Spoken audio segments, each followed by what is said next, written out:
नमस्कार, times of Swaraj में आप सबों का स्वागत है और मैं हूं संतोष सिंह। बात लालू जी का वोट गिराने को हो और विवाद नहीं हो, ये कैसे हो सकता है? तो चलिए, अब लालू जी गए वोट गिराने तो तौलिया है वो बहल, वो भी उसमें लालटेन छाप, चुनाव आयोग को कंप्लेन। लेकिन ये सब तो अभी खेला है खेला। वैसे सबसे बड़ी बात यह है कि अंतिम चरण में साफ दिख गया कि मोदी मैजिक किस तरीके से फेल कर गया। जहां मोदी ने रोड शो किया, दो दो रात गुजारे, लेकिन वोटर उनकी एक नहीं सुने। वोटर निकल ही नहीं रहा है।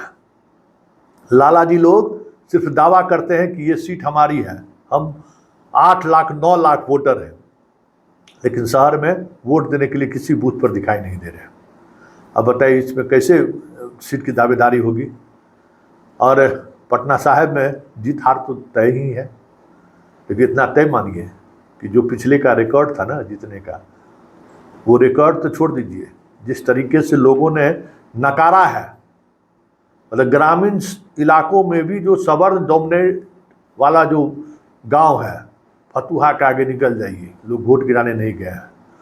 मतलब यूँ समझिए कि गया ही नहीं, किसी को इंटरेस्ट नहीं है। बीजेपी के बड़े बड़े कोर वोटर जो एकदम बीजेपी नरेंद्र मोदी के लिए लड़ने को तैयार है, उन लोगों से भी हमारी बातचीत हुई। क्या रे वोट गिराए? तो ना, क्या वोट गिराने जाएंगे, कोई इंटरेस्ट ही नहीं है।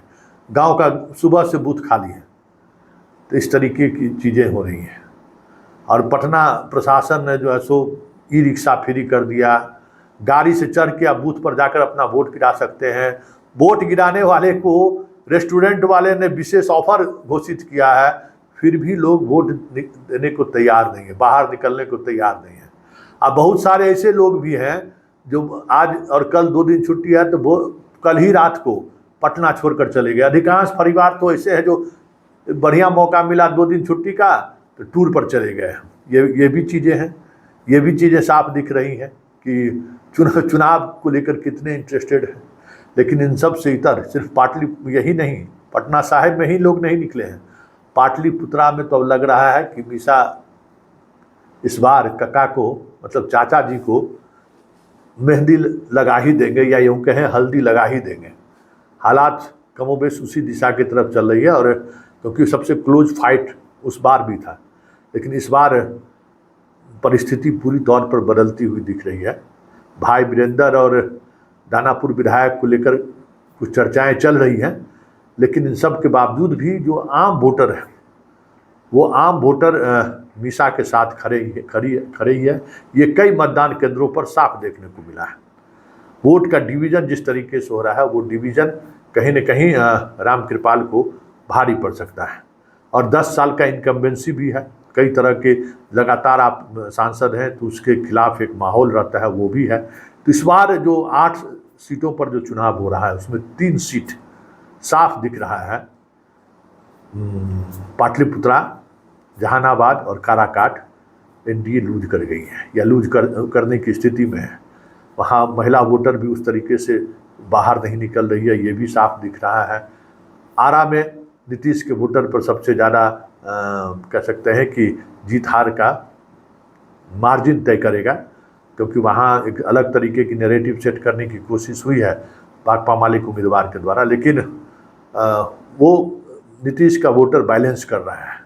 हालांकि अभी तक सबसे एक बेहतर ट्रेंड जो देखने को मिला है कि जिन सीटों पर हम लोग कयास लगा रहे हैं कि बीजेपी हार रही है, वहाँ एग्रेसिव पोल हुआ है। सबसे ज़्यादा पोल काराकाट, पाटलिपुत्र और जहानाबाद, यही 3 कंस्टिट्यूंसी, 5 में मतलब 8 में 3 ये कंस्टिट्यूंसी है जहाँ ज़बरदस्त पोलिंग हुआ है। लोग बाहर निकल कर वोट, 40% से ज़्यादा पोल हो चुका है, मतलब अभी ही। तो आप समझ सकते हैं कि उस एग्रेशन से भी सारी चीज़ें सामने आ रही कि किस तरीके से वोटिंग हो रही है। तो ये इस फेज का हमें लगता है कि एनडीए को सबसे बड़ा नुकसान वाला फेज माना जाएगा। काराकाट में लड़ाई से उपेंद्र कुशवाहा लगभग बाहर हो चुके हैं, और पवन सिंह और कह सकते हैं पवन सिंह के साथ जो बहुत सारी जातियां जो भोजपुरी संगीत के फ़ैन हैं, खास करके महिलाएं भी, हमने देखा कि महिलाएं भी गुनगुना रही हैं भोजपुरी गीत जो पवन सिंह का फ़ैन है। वो लोग भी जात पात अति पिछड़ा 5 किलो अनाज उनाज तोड़कर पवन सिंह को वोट कर रहे हैं।